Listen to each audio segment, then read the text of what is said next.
Hello everyone, what's up? Our May community spotlight is short but sweet, featuring two awesome aircraft models, an Apache and a Spitfire. So if you're into weathering and you want to see some current examples of work from Race for Terra Patreon supporters, this video is for you. Whether you're a wargamer or a scale modeler, if you want to learn more about weathering, start now by subscribing and clicking the bell. Like all my spotlight videos, this one is not about me, but given the change of subject from the last few videos, I thought some explanation was required. Back in October, I told my Patreon supporters that I wanted to try my hand at scale modeling, and in particular military models. The reason for this is that I've always loved history, and that virtually all the techniques that I applied to my Warhammer painting came from military modeling. However, my community members also know that, like I told my pals at the Plastic Posse podcast a few months ago, scale models were actually the first kind of model that I built and painted as a child. Warhammer came a bit later for me. So in a way, this Panzer I model that you see on screen now represented for me not only a new challenge, but also kind of return to a childhood love. It was the first non-wargaming model that I completed since I was in grade 4. Now, the reason I'm telling you all of this is that the two modelers whose work I'm about to showcase in a second, when I finally stop rambling, that is, have gone through a very similar journey. Both are accomplished Warhammer painters who have returned to scale models after many years. Also, like Rick or Stefan in previous videos, they are doing work which can easily surpass mine, and you know what? That's totally fine.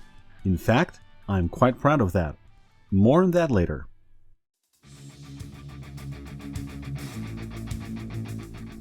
Niklas invested around 40 hours all in all in this Apache build, which is a very respectable amount of time I find. This may be one of the key differences between wargaming and scale modeling.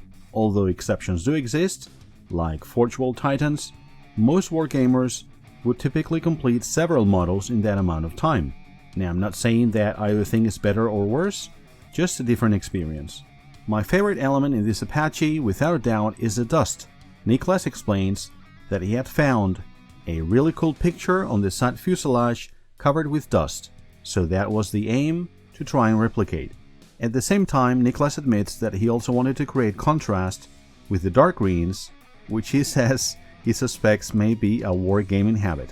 Now, I think that's a pretty good habit for anybody, Niklas. Niklas was trying a lot of products for the first time with this build, following my recommendations in some of my videos. Some examples of these were the ammo oil brushers, the pigments, or the Tamiya decal solution. He explains that he really enjoyed the oils and pigments, and that both turned out really good on the first try. Another highlight for Niklas was that his project really pushed his airbrushing skills. Again, I think that the change of genre probably had a lot to do with that. Not because you learn more with scale models, but because I think we all learn more when we try something new for the first time.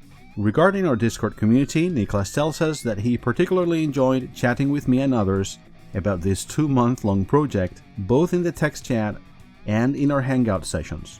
In our Discord text chat, Niklas was, and I quote, trying to solve mysteries around paint reactivation and cleaning up mistakes. Our Hangouts, on the other hand, he says that he spent talking random things while applying decals.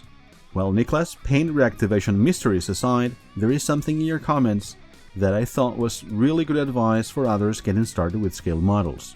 You told me that the most important lesson that you learned was the importance of saying to yourself, this is the best that I can do at this point, and being able to just let go. Now, I couldn't agree more. Perfectionism, I believe, is our greatest enemy. For Lee, also known as Guildenstern in our Discord community, this was the first scale model in almost 30 years. She explains that keeping the weathering light enough is a huge challenge for an aircraft model, and that since she normally builds and weathers orc models, it was even more difficult for her to be restrained. As a result, Lee explains that she tried to stick to areas that were normally walked on, such as the wing, or which would have gotten dirty between flights. Some other effects that she went for were engine oil, soot, and grime streaks. When asked about the most important lesson in this project, Lee explains that it was the importance of research. One example, she tells us, is that she learned that most of the plane was still built on a wooden framework, so metal chips under the skin wouldn't have been a thing. What Lee enjoyed the most was chipping over the decals, which she says was particularly satisfying because it gives it such an in-the-world look almost immediately. One particular point that Lee made in the comments resonated a lot with me. She explained that it seems like the bar is set higher when it comes to scale models, as opposed to wargaming ones. Now, I think that this is very true, but it's not that people are more judgmental, it's a kind of self-imposed pressure that I think we all feel because of the perceived need for historical accuracy. However, given how many master modelers like Nick Jimenez have strongly advocated for artistic license as opposed to hard realism, I think that's a topic that maybe all of us should reflect on. Regarding our Discord community, Lee explains that all of the Discord were amazing in helping me with questions I had about how to go about doing this plane. She adds that it was awesome to have support for this project and that she really appreciated the feedback from myself and others. Well, Lee, I haven't done many orcs myself, but I know exactly what you meant. You've done a great job here, and I'm really looking forward to your next build. So guys, I mentioned before that I was really proud to see these guys not only complete really cool models, but really outdo me as modelers. Now, why would I be proud of that? Well, because of my rantings in our Discord server about how they should all try scale models have clearly inspired guys like Rick, Stefan, Niklas or Lee to try something new. For me, that's the most important vindication that I could possibly have as a small modeling YouTuber. Most of us in the Race for Terra community have a similar profile, but maybe you are in kind of the opposite situation. You are a scale modeler who have never tried anything science fiction or wargaming related.